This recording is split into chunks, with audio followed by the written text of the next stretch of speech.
I've done a lot of reading about how the rich are different. You read people like Eric Fromm and Steve Sebald and lots of such names, a lot of videos available on how the rich are different and how they think differently, and you will be amazed to see the difference between how the rich think and how the middle class thinks. Take a very simple thing like what Ayn Rand says, the virtue of selfishness. It's very difficult for somebody brought up in India with Indian culture to think of selfishness as a virtue. But that is what Ayn Rand says. But remember, I used to be a big fan of Ayn Rand in my college days.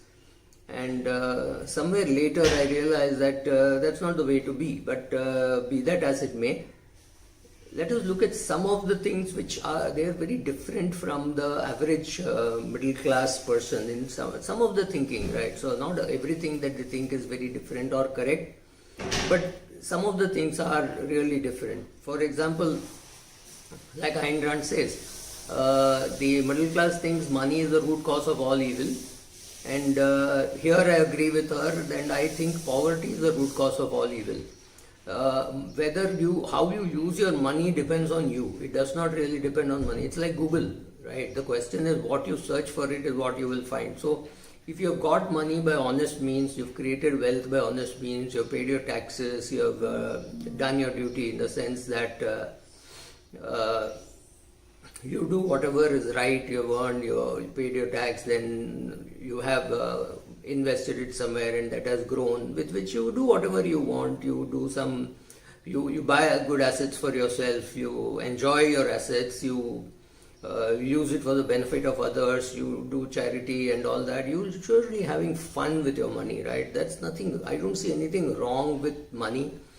The way the Indian society was brought up in the 60s, 70s, 80s, right up to the 90s is you were made to feel guilty if you had money, because that is Indira Gandhi's socialism, etc., which meant only the poor were good people and the rich people were all bad. So you take old Hindi movies, Tamil movies, they all would call the poor guy the good guy and the rich guy was the bad guy. The landlord, a landlord is the guy, a money lender is the only guy in the village who knew compounding, right? So knowing compounding was considered a big mistake. Look at how the Jews were treated by Hitler. He needed to create an internal enemy, that's all. So he used it against them. Sorry, I'm digressing. But largely we were taught to hate the rich and love the poor, right? Because maybe it was difficult to get rich. So therefore this was the subtle jealousy of saying, oh, these are bad guys, kind of thing. So selfishness is a virtue, is what Ayn Rand said. I don't fully agree, but I do agree that you have to take care of yourself before you take care of others. You heard this when in the airplane, right? So the air hostess says first put the mask on yourself and then put the mask on others. So similarly, you need to do that. Some people are selfless. I mean, hats off to them, but at least selfishness means at least take care of yourself and before you take care of others, because if you are not alive, who is going to take care of others like them, right? Also, the lot of middle class and poor people have this lottery mentality, saying I can get rich only if I get into a lottery situation. The rich are not like that. Okay, some of them are born rich, some of them are born middle class wanting to get rich. They don't think of it as a lottery phenomenon. They get going, they put their nose to the ground and then nose to the grind, I should have said this, and then work towards it. Start small but do investments. Make sure you learn about investing. The kind of hatred that people have for stock market in India is to be believed. Only when you meet them you realize. I had a very, very successful broker friend.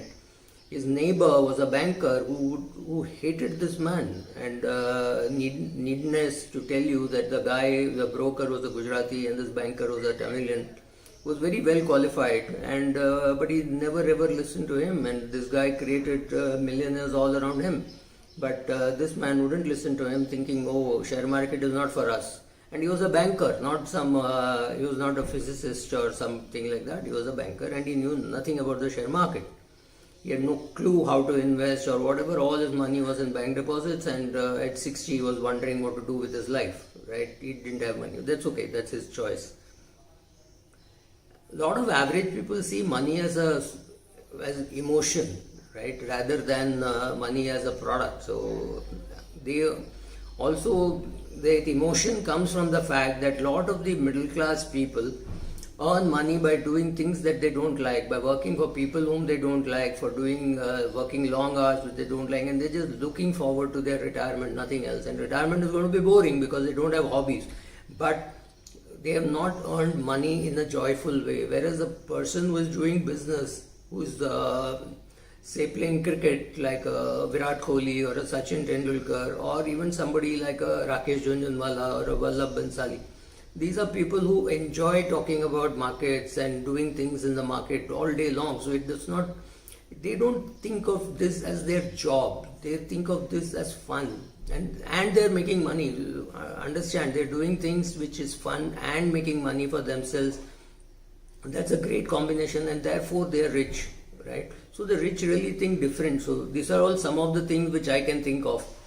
The poor also do one more thing. They set their expectations very low, and when they achieve it, they are happy, and then they don't push themselves, and they say, my requirements are few. The line between satisfaction and laziness is very thin. So you can always say, I just need two rotis. That's fine. You can give the balance to charity. I don't think Azim Premji or Ratan Tata are today working to earn money for themselves. Right? They have enough money for their needs. Or Mukesh Ambani, I'm sure he's not working to earn money for his food and shelter. That has been taken care of long, long ago. Even if they had done nothing, they had enough money to live and eat for the rest of their life. But they had a sense of achievement. And that does not come to everybody. And people will say, I'm not like him, I'm not though driven, I lead a healthy lifestyle, mere ko to do roti chahiye. Please find out whether you're being lazy or whether you're being satisfied, right? There is the distinction. And if you're happy being lazy, so be it. But don't tell people that that is the only way to be. That is the other problem with the middle class, that they think that is the only way to be. That is wrong. And also, what is middle class in India is quite amusing. I know 100 crore kind of net worth people calling themselves middle class, so we will not get into that, or not in this situation.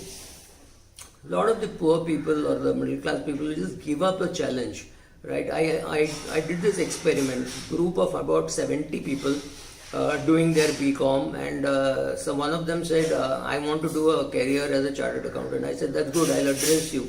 So 70 of them in the class, I got up into the podium and said, okay, CA is very difficult. It might take 4 or 5 years to do and not 3 years as they say statutorily. Will you believe 40 of them left the room? There were only 30 left, right? So there are people who will give up something on hearing the word that it is difficult. So the real rich and their children rise up to the challenge. That's important in life, right? So that's, you have to rise up to the challenge. Or to say, I want to live a life without any challenge. Like every day for a Kohli or a Federer, it's a challenge, right? So that is the relentless pursuit of excellence. They just want to get better and better at what they do. For example, I want to get better and better at the storytelling that I do. I enjoy my storytelling. No, don't tell me this is my job. It's not my job. I just enjoy it. And I do it free for some people, and I charge for some people because it's my profession, right? And when I do it free, I expect them to do a charitable donation to a charity that I choose. But right, so that is the choice. You make those choices in life, saying I will do things which I enjoy. Incidentally, I'll also make money. It's not that I don't make money, but the main purpose is to enjoy what you're doing. You have to pick up challenges and rise up to the challenge. A lot of people who are middle class believe that they have to do something to get rich. They have to, they don't realize that you can't work to get rich. You have to work to earn money, but you have to create wealth. You have to create wealth by understanding how money works. Rich people believe that you have to be something and riches will follow. Understand the distinction. One is a constant pursuit for excellence. You take Gopichand. He's a great coach. He's coached some of the best badminton players in the country, but it's a relentless pursuit, right? He does not give up after he's got one girl who wins the World Cup, then he goes. The difference between the average person who thinks that you need your own money to get rich versus the rich guy who thinks responsible leverage can work. Remember, biggest fortunes in the world, whether it is an Ambani or the Tatas, have been made with leverage, and the biggest destruction have also been caused by leverage. So there is a Mukesh Ambani who has benefited by leverage, and there is an Anil Ambani who has been destroyed by leverage. So leverage is not at fault.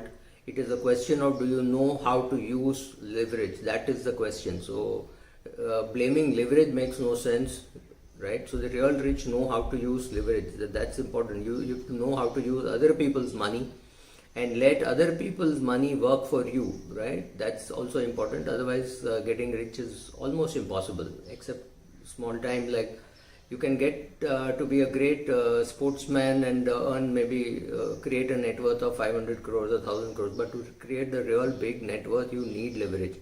So Buffett also has leverage in his companies. He may not personally have leverage, but remember, fortunes have not been created by not having leverage.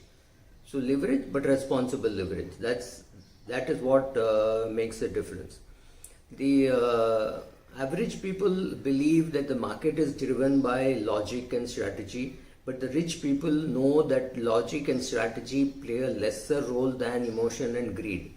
Largely it is fear and greed. Right now, when the market is in the grips of COVID, most of the middle class people, including people who just do not need liquidity, have removed their money even from credit risk funds, of course, and from equity funds, and kept it in bank accounts. This is the surest way to destroy your wealth. So understanding markets is a very, very rich attitude. Most middle class will not. They will get emotional. They will say, see, my 100 has become 88 in 4 years, so another 4 years it will become 44. I mean, this is not logic, right? So, but this is typically change of attitude between the rich and the middle class. Many average people live beyond their means, far beyond their means, which means they will borrow hoping that the tomorrow will be better than today. I have seen people getting destroyed during this COVID times because their landlords and their tenants are not paying rent, but they have to continue to pay the EMI. Life is tough, right? Whereas rich people live far, far below their means. There is absolutely no connection between how much they have and how much they are spending. What they teach the children is also very important. Rich people throw more challenges at their children, and this is true to life. I've seen many such. How many people with a net worth of 400 crores would put their kid on a Euro ticket and ask him to go and stay in Europe for 1 month? 1 month, I'm not joking. And he's been given the places which he has to visit. And this happened to the kid after 12th class. So his father felt that just giving him a Eurail ticket and asking him to sleep on trains rather than in hotels, 5-star hotels. And his father had 6 or 7 offices all over Europe, and he said no access to my office unless in case of an emergency. So he gave him a credit card and he gave him a Eurail ticket and said, go see these following places in Europe, and on a daily basis send a word document as to what you saw and what you learned, right? And the father felt there's more to learn there than by going to college here. So these kind of challenges are rarely thrown by middle class people to their 10th standard and 11th standard kids. Kids are never sent alone anywhere. They're sent in a group. There are 11th standard kids who are picked up from the railway station and dropped at the railway station. Protectionism never helps, not even for kids, right? For most average people, money is stress. For most rich people, money is just assumed that it will be there. They don't stress about money. They stress about what to do with money, yes, but they don't stress about money. There is a difference between the two.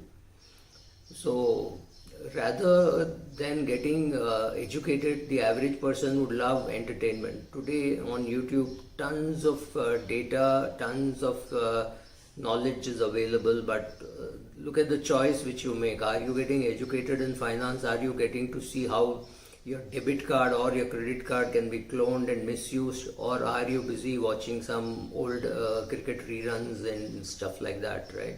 So the choice that you make also decides as to where you want to be. Are you going towards that goal? If you're not going towards that goal, you don't have that rich attitude, right? One very obvious thing is rich people concentrate on investing, the middle class concentrates on saving. That is why you have a country where not more than 3-4% invest in equities, and the other 97% keep cursing these people for getting rich by dabbling in equities, and then they say, see how Harshad Mehta happened and how Ketan Parekh happened. Yes, that happened, but that does not mean that Vallabh Bansalis, Rakesh Jhunjhunwalas and R.K. Damani didn't happen. They also happened, right, in the same city where these two came from. These three also came from the same city. They earned it honestly, diligently, and paid their taxes. So what's so wrong about getting rich, right? So your money has to be safe, yes, but then your money has to grow too, and growth can happen only when you start investing in equities, real estate, and stuff like that. Average people love being comfortable. Rich people keep challenging their comfort levels. Average people do not make too much of a connection between health and wealth. That is stupid, if you ask me. The cost of medicines that you take, if you are in your 30s or 40s and you're taking medicines regularly and you think this is going to continue for the rest of your life, just go and calculate the present value of all your medicines. It's going to run into crores, right? So be careful about that. You don't have to choose between a great family and getting rich. You can combine the things. Generally, you can have fun and get rich. That combination is possible. Thank you.